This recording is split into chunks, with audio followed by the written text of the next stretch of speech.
Bismillahirrahmanirrahim. Ini sekalian kita mengisi waktu sore dengan muzakarah, dengan muhasabah. Jadi sambil nunggu waktu maghrib, kita coba baca dan renungkan firman Allah Subhanahu wa taala di dalam surat An-Najmi.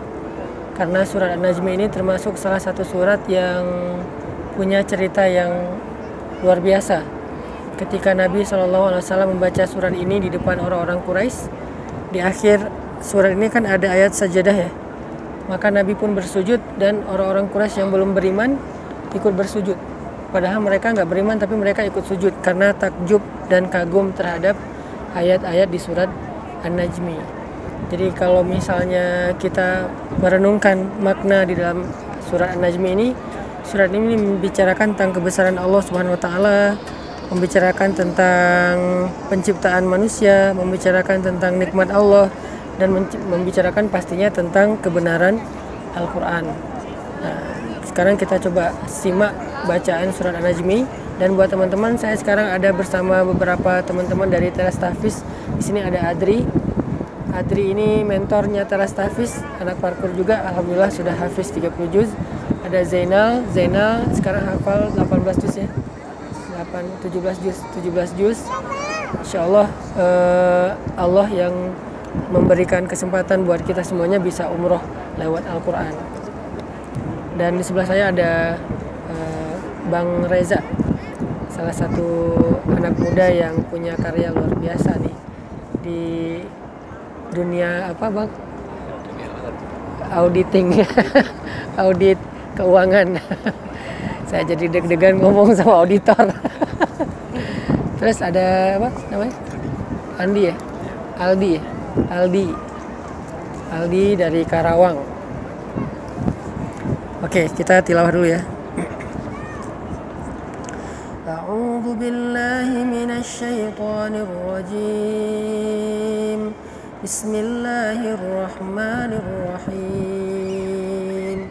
Wan najmi idza hawa ma dhalla sahibukum wa ma ghawa wa ma yantiqu 'anil hawa in huwa illa wahyun yuha 'allamahu shadidul quwa dhu mirratin fastawa wa huwa bil ufuqil a'la thumma dana fatadalla فكان قاب قوسين أو أدنى فأوحى إلى عبده ما أوحى ما كذب الفؤاد ما رأى أفتمارونه على ما يرى ولقد رآه نزلة أخرى عند سدرة المنتهى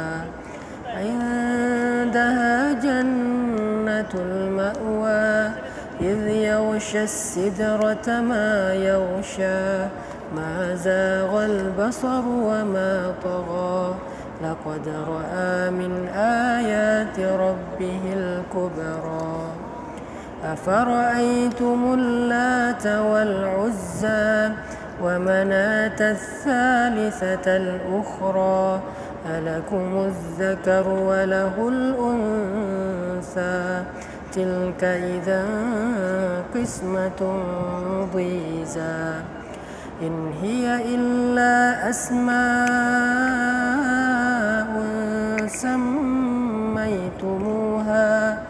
سميتموها أنتم وآباؤكم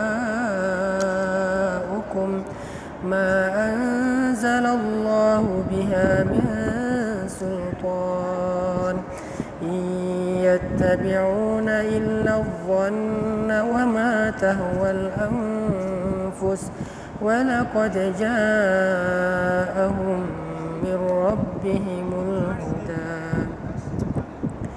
أم للإنسان ما تمنى فلله الآخرة والأولى وكم من ملك ولكن في السماوات لا تغني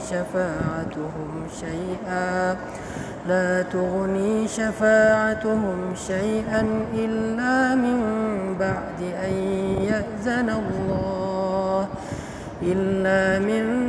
بعد أن يأذن الله لمن يشاء ويرضى.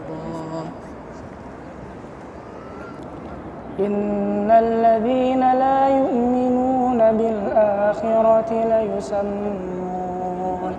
ليسمون الملائكة تسمية الأنثى وما لهم به من علم إن يتبعون إلا الظن وإن الظن لا يغني من الحق شيئا فأعرض عمن تولى عن ذكرنا ولم يرد إلا الحياة الدنيا ذلك مبلغهم من العلم إن ربك هو أعلم بمن ضل عن سبيله وهو أعلم بمن اهتدى ولله ما في السماوات وما في الأرض ليجزي الذين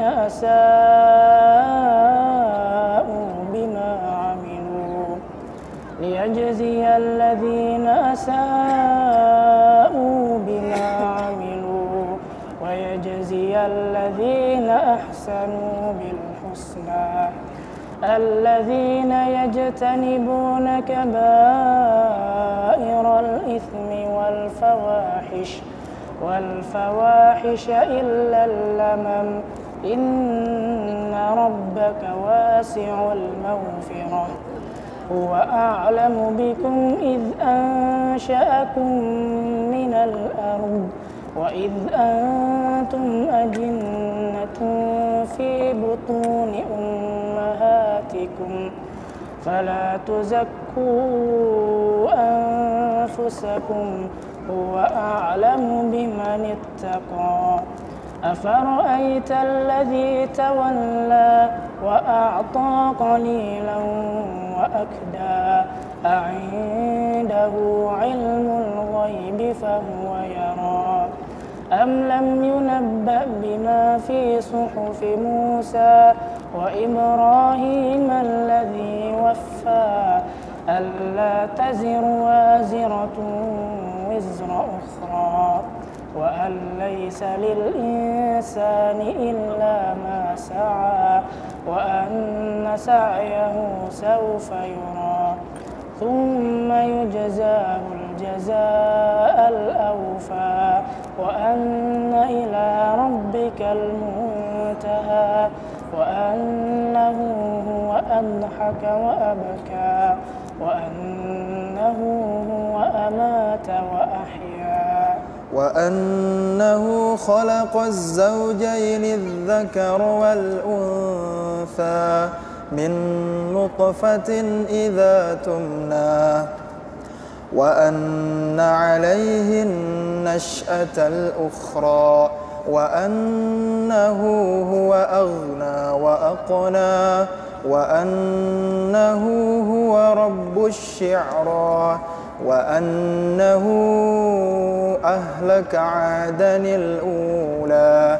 وثمود فما أبقى وقوم نوح من قبل إنهم كانوا هم أظلم وأطغى والمؤتفكة أهوى فغشاها ما غشا فبأي آلاء ربك تتمارى هذا نذير من النذر الأولى أزفت الآزفة ليس لها من دون الله كاشفة أفمن هذا الحديث تعجبون وتضحكون ولا تبكون وأنتم سامدون فاسجدوا لله واعبدوا صدق الله العظيم. Ya, alhamdulillah, barakallahu fiq buat Adri dan Zainal atas tilawah mereka dan semangat mereka dalam menghafal Quran. Dan ini adalah salah satu di antara ikhtiar kecil-kecilan kita di Pemuda Hijrah buat mencetak lebih banyak lagi para hafiz-hafiz muda yang bisa mengimami sholat berjamaah di masjid-masjid di Indonesia. Dan kita berharap dari banyak komunitas lain juga makin semangat untuk mencetak para imam-imam muda, muazin-muazin muda, sehingga sholat itu berasa nyaman buat anak-anak muda karena bacaannya bagus, bacaannya suaranya indah, dan juga semangat anak mudanya sehingga jadi inspirasi buat yang lain. Dan alhamdulillah sekarang juga yang ikut umroh bareng kita rata-rata anak-anak muda. Dan sedikit pelajaran dari surat An-Najmi yang tadi dibacakan. Salah satunya adalah ada ayat di sini, wa an laisa lil insan illa ma sa'a wa anna sa'yahu sawfa yura summa yujzahul jazaa'al awfa. Bahwa manusia itu tidak mendapatkan apapun tentang baik dan buruknya akhirat mereka kecuali dari hasil ikhtiar dan usaha mereka sendiri-sendiri. Jadi nasib kita nanti di akhirat itu tergantung dengan tergantung dengan usaha kita dalam beramal soleh di dunia. Jadi bukan mengandalkan usaha orang lain atau warisan dari orang tua. Di akhirat itu nasib kita tidak diwariskan oleh orang tua. Bisa jadi seorang anak dari Nabi pun menjadi orang yang merugi dan celaka di akhirat walaupun ayahnya seorang Nabi. Begitu juga sebaliknya, ayahnya ayahnya seorang Nabi seperti ayahnya Nabi Ibrahim juga tidak bisa menjamin dirinya untuk dapat kebaikan kalau dia tidak beramal soleh. Makanya nasib kita di akhirat kelak tergantung dengan masa apa yang kita usahakan. Dan Allah Subhanahu Wa Taala pasti akan wafa. Aufa artinya wafa, akan menyempurnakan balasan dari setiap apa yang kita kerjakan. Jadi la tahzanu, jangan khawatir bahwa ada amal kita yang nanti nggak kecatat, ada amal kita yang nanti kayaknya sia-sia aja saya sholat, sia-sia aja saya puasa, sia-sia aja saya berbuat baik pada orang lain. Ternyata balasannya malah saya kayak dijailin, saya dikhianatin, ditinggalin dan segala macam, dibully atau apapun. Itu nggak ada yang sia-sia karena Allah itu wafa. Allah itu menyempurnakan hak balasan kebaikan dari semua amal soleh hamba-hambanya. Jadi tidak ada kebaikan yang sifatnya sia-sia itu nggak ada. Kalau Allah nggak balas di dunia, Allah pasti balas di akhirat. Tapi biasanya bakal dibagi di dunia dan di akhirat. Mudah-mudahan ini jadi penyemangat buat kita, penyemangat untuk tilawah Al-Quran dimanapun kita berada. Kita bisa keliling dunia dengan Al-Quran, dan kita sekarang membuktikan bahwa Al-Quran memberi syafaat bagi orang yang mencintainya dan menjaganya di dunia, dan insya Allah juga pasti akan menjadi syafaat di akhirat kelak. Barakallahu fikum buat Bang Reza, Aldi, Adri dan Zainal, dan pastinya buat videografer kita yang super duper keren yang sekarang mulai ke Arab-Araban, yaitu Rifat Naufal. Dia di mention tapi dia nggak sadar. Barakallahu fiik. Assalamualaikum warahmatullahi wabarakatuh.